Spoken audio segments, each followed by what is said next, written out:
বিয়ের পর থেকে আমি একটা জিনিস শুনতেছি, বাচ্চা কবে নিবা। বাচ্চা নিই না কেন? আমি জাস্ট 3টা রিজন ঠিক করেছি। মানুষ জিজ্ঞেস করে তো, এই জন্য আমি রিজন ঠিক করছি। একটা হচ্ছে আমি একটা এনজিওতে চাকরি করতাম, ওখানে চাইল্ড প্রোটেকশন পলিসি আমাকে এত পড়াইছে যে মেয়েদেরকে ধরা যাবে না, এই করা যাবে না, এই করা যাবে না। আমি নিজের বউরে ধরি না এখন। হ্যাঁ, আমি ধরি না।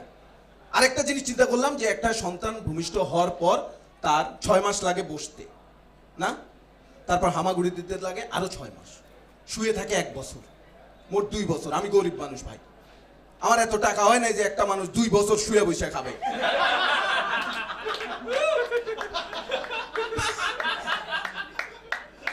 আমার কাছে অনেক মানুষ টাকা পায় ভাই। ও বড় হবে, দোকানে যাওয়া শিখবে, তখন এসে বলবে আমাকে টাকা দেন তো, তখন ওই শালারে আমার পাওনাদার মনে হবে। এবং আরেকটা রিজন হচ্ছে আমার প্রতিবেশী। আমি 4 তলায় থাকি, 3 তলার প্রতিবেশী আইসা আমারে বলছে নির্দিষ্ট সময়ে রাতের বেলা আপনাদের এই রুম থেকে খুব শব্দ হয়। আমার বউ বলছে যে আন্টি ওইটা ব্লেন্ডারের আওয়াজ। বলছে মা, ব্লেন্ডারের আওয়াজ আমরা বুঝি, তোমাদের অতিরিক্ত শব্দের কারণে আমার বাচ্চারা ঘুমাইতে পারে না। আমার বউ আফসোস করে বলছে, আন্টি নিজের বাচ্চার কথাই চিন্তা করলেন, আমাদের তো চিন্তা করলেন না।